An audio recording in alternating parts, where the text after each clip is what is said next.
Hello, Ryan here, aka Mac, and welcome. In this video we take a look at what we could expect to see in Star Citizen coming this year in 2020. As always, a huge thank you to all my patrons. It is because of these guys that I get to make these kinds of videos, so thank you so much for your support. If you want to consider becoming a patron, follow the link in the description below. It is all very much appreciated. So the new year is here. We are still awaiting the roadmap update, as it currently only shows 4.0, which takes us up to July. CIG usually have a full year of the roadmap, so we can still expect to see a 4.1, a 4.2, coming sometime this month. This will bring a whole host of changes, I'm sure, and hopefully include some very exciting new features, even some of which have been previously removed from the roadmap for reassessment. Now, we know there's a lot of exciting features which have been in the works for some time now, and it's likely that many of these features will come to the PU this year. So with that said, let's take a look at what we could expect to see in Star Citizen coming in 2020. So, platform persistence came along, which was a great surprise during CitizenCon. When CIG released a new patch, our earnings, our ships, the items we've bought, they will all remain in our possession. They're not saying that wipes will stop forever at the moment, but it's definitely a step in the right direction. Platform persistence leads the way to full persistence. This basically enables us to go anywhere in the verse we want, drop an item and leave it, and then come back days later to see the item still there and pick it up again. This means that having locations and state of objects all saved. It'll also affect reputation, mission progress, everything you own in game, the ability to safely log in and out, which has actually been drastically improved with platform persistence for 3.8. It'll likely help with owning land and property and saving those details.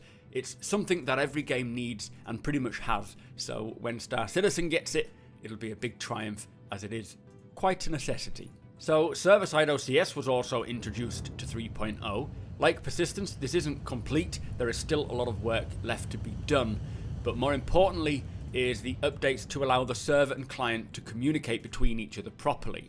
This in turn will reduce the lag, the rubber banding, which we currently see, and for any MMO where your lives are limited, it's imperative that they get that done. So for 2020, I'm expecting to see big improvements to the stability of the servers as they continue to work on server-side OCS and the networking rework.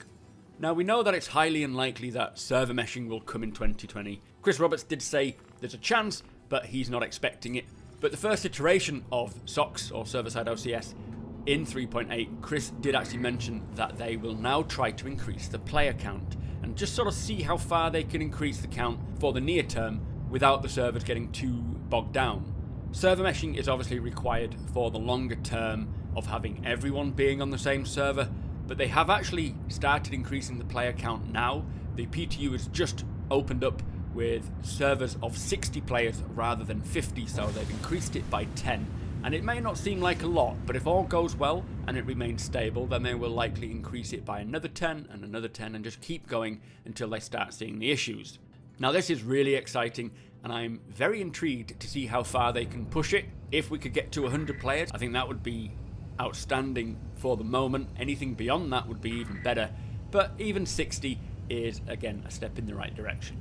So gameplay is a big one for 2020. I do expect that we will see quite a bit more gameplay features that will allow us to engage in various activities to earn credits, as well as improvements to the ones we have already.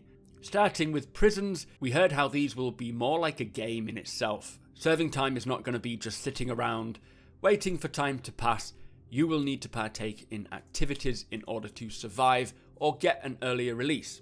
Not to mention that some players might just want to remain inside and run the prisons for themselves. So as much of a deterrent prisons will be, they won't be boring. So if you accidentally stumble upon one or inside one, through no fault of your own of course, then you might actually enjoy it. So next up is multi-crew. This year it does sound as though CIG intend to expand on the multi-crew roles while inside ships. Now, all we have seen so far is expanding the pilot and turret gunner roles rather than adding additional roles. These expansions alone mean that there will be someone on board, like a captain, using either the mapping table or a panel of their own to designate targets or locations, giving instructions for the pilot to navigate to.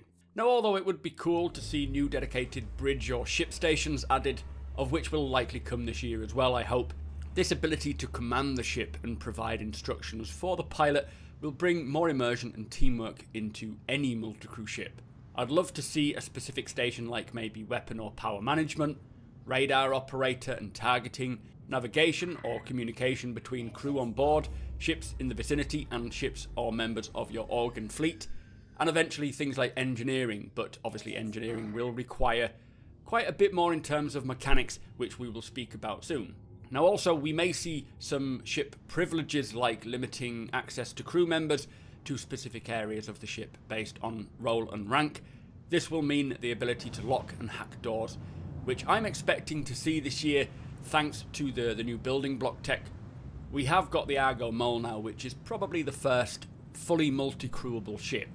Everyone on board having a role, with non-specific ships like the Constellation having more interactive multi-crew roles, will make the game more enjoyable for all involved, and I'm really looking forward to seeing how and what CIG include in these areas.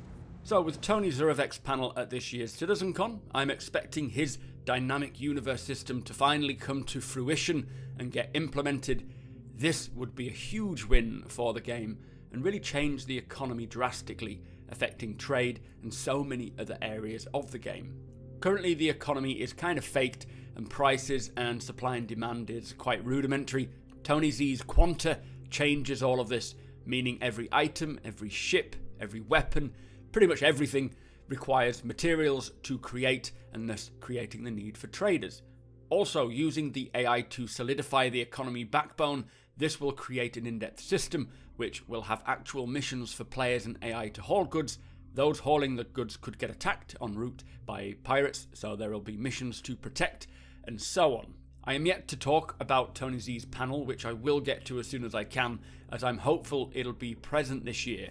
What we saw at CitizenCon looked very polished and ready to be implemented. I don't see too much more work being needed for that. It's been a long time coming, so hopefully 2020 is the year that we get our, well, we don't get our hands on it, but it gets implemented. So it's been mentioned that Building Blocks is done, and they will begin to work on more in-depth missions which require sharing with other players and include taking on AI. This year I expect to see a large influx of new, more involving missions which are suited to be played with our friends. We have seen the recent 890 jump hijack mission, and soon it looks like the mission to take out an Idris is on its way. Something that I am excited for, which we have heard a little bit about, is the potential for more investigation missions which take you to places like a derelict space station, for example. And when you get there, you'll need to search for clues, maybe access the engineering sections to regain power or gravity, or even gain access to the staff quarters. They also mentioned something about having like this little emailing system or communication system in these places where you could search for clues which could lead you to somewhere else, maybe a dead end or maybe a lead. What I like to see going forwards though is missions that are less hand-holding, so requiring you to really think and use your skills to complete them, not just UI popping up telling you exactly where to go and what to do. Hopefully we do get more of that, and mission diversity in 2020. I think playing that as a group or a small squad would be so much fun. So with the introduction of Microtech, we saw planetary weather for the first time. We also saw that each planet and moon will have their own atmosphere, ranging from things like severe cold to the extremes of heat. Sometime this year, hopefully 3.9, so March, these temperatures will begin to affect the player, requiring you to ensure that you have the appropriate clothing and armor for the location. This means that in 2020 we won't just be able to fly to every location and wander around. We will need to do research and learn about what each environment is like before we visit, so purchasing the equipment which will enable us to go there. Alongside temperature will be the need to eat and drink, and CIG have stated that this won't be an extreme survival game requiring you to constantly search for food and water. It'll more provide a buff or an aid in some way. Personally, I think it's likely to be more realistic than most survival games anyway, because whoever does need to eat and drink every 2 minutes? It doesn't make sense. But what I'd like to see with this is the more in-game methods of conveying your character's state and needs. If you are extremely hungry, say you've not eaten in days, then maybe your stomach starts to growl. So if you're planning to take part in a mission requiring a bit of stealth, you'd better eat something, otherwise AI or players will hear you. kind of like what we saw with the character shaking in the cold. Now there's a huge discussion to be had on this, and I'm sure we will talk more about it when we get a little more information. All of this alongside the physical inventories will make life in the verse feel very different. Talking of which, the physical inventories is something I expect to see this year in 2020. No longer will we have a magic bag of goodies. What you bring with you is what you have available to you. Your choice of clothing, your armour, will vary in terms of carrying capacity, pockets, or what you can physically attach to your suits will be determined by what you're wearing. Obviously you will be able to get backpacks and other carrying equipment, which will be available to purchase from game stores. This will be so much more immersive and realistic, and again require yourself and the players to think ahead of time to ensure that their ships and you have on them exactly what you might need before heading out. Also coming eventually, but I'm not sure whether 2020 is the year to expect this, but for your habitation rooms to persist as your own, and hangars as well, so allowing you to store your items that you own and access them as and when you need them. I'd love to know if you think we will have the ability to rent and purchase hubs or hangars in 2020, or do you think that's a little further away? Maybe with full persistence and the iCache roughly slated for the end of 2020, it'll be interesting to see if the ability to rent an apartment is something we hear more about. So, salvaging. This keeps getting pushed back and was more recently completely removed from the roadmap, along with the Vulture, which is your solo salvaging ship. Now when the roadmap update for the next 4 patches is revealed, I expect to see salvaging return. This could include the salvaging ship, the Vulture. I would expect so, but even if they release salvage as an FPS version like what we have now with mining, that could work for me. Whatever they choose, I reckon we will see this new game mechanic released in 2020, and I'll be very happy when it does, and I'm thinking a lot of you guys will be as well. On the same note as salvaging, there could be a potential that we see repair coming shortly afterwards. Each mechanic is practically the reverse of the other, using the same multi-tool we use for mining now, but with different attachments. Salvaging with the multi-tool will be scraping hulls of material, whereas repair will just be reapplying the scraped material, basically using shaders to change them up. This, alongside the physical components and Physicalize Damage system, which we will talk about next, means we could see a few gameplay systems coming in 2020. This would obviously be the tier 0 of these systems though, so don't expect it to be fully working or polished, but at least a step towards it would be exciting. So, Physicalize Damage. Currently ships just have an overall health pool. This means that you could technically keep punching a gladius with your fist and eventually it'll blow up. They are shifting to a physicalized, localized damage system, so if you shoot an area of a ship, then it'll do damage to that area only. It could, if you penetrate, maybe disable components within the range of the impact, which will then cause the ship to behave as you would expect depending on what component you hit, but the ship will not just explode, so this brings in time to disable rather than time to kill. Now penetration will be a factor as well, so targeting a particular location of a ship to maybe take out its power plant will be a viable tactic. Obviously this means that physical components will need to be implemented. It is something they are working on now, we know this. Your ship is made up of multiple components all communicating to one another. Power plants, shield generators, quantum drives, so on and so forth. Each one playing a specific important role. We will be able to physically remove them, sizes 1 to 2, and interact with them, fixing them, swapping them, customizing them with subcomponents, and eventually overclocking them for more performance gains. I expect to see some new and updated damage types like distortion and chemicals, for example, and ship armor, which could also release this year. How far they get with it for 2020, I don't know.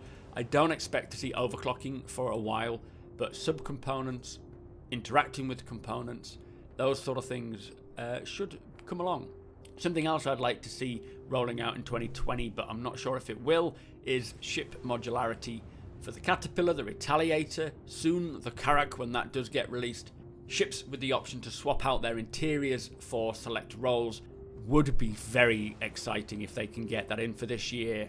I'm not certain, but I'm hopeful. The current flight model is not perfect still, so throughout this year I expect to see further updates to improve and hopefully finalize the flight for both in space and planet side as well.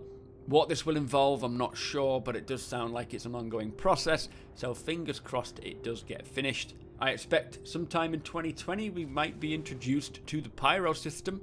We saw this at CitizenCon, and it was a small teaser of the system, which did look very impressive for the location we were at. So I do expect this year we will get jump points and access to the new system of Pyro. If so, I will thoroughly enjoy exploring this lawless system, as it offers a lot of cool, unique new environments, and especially spacescapes.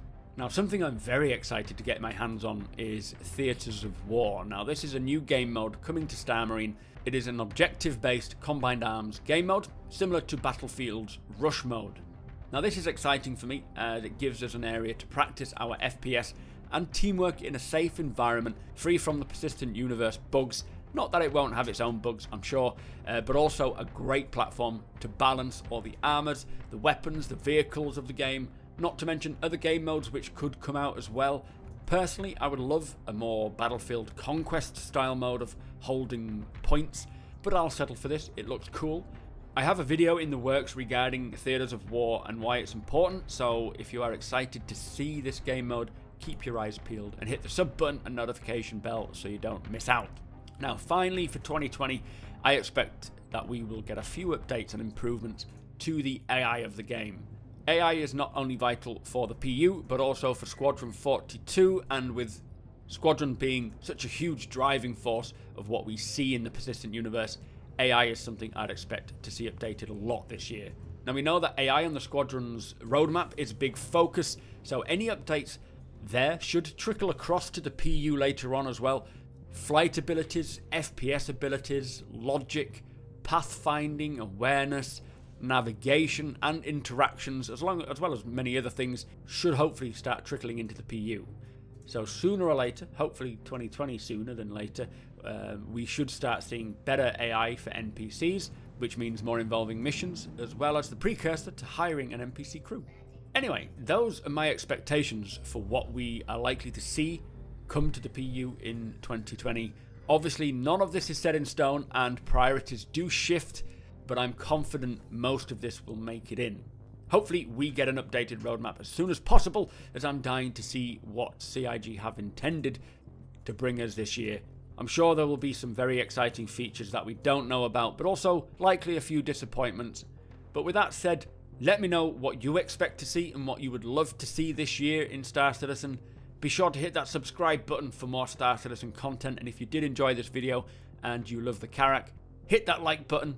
Also tick the notification bell so you know exactly when my videos go live. Follow me over on twitch.tv/supermacbrothers. I'm feeling a lot better now, so I'm getting back to streaming. Thank you so much to my patrons. Thank you for watching, and I'll see you next time.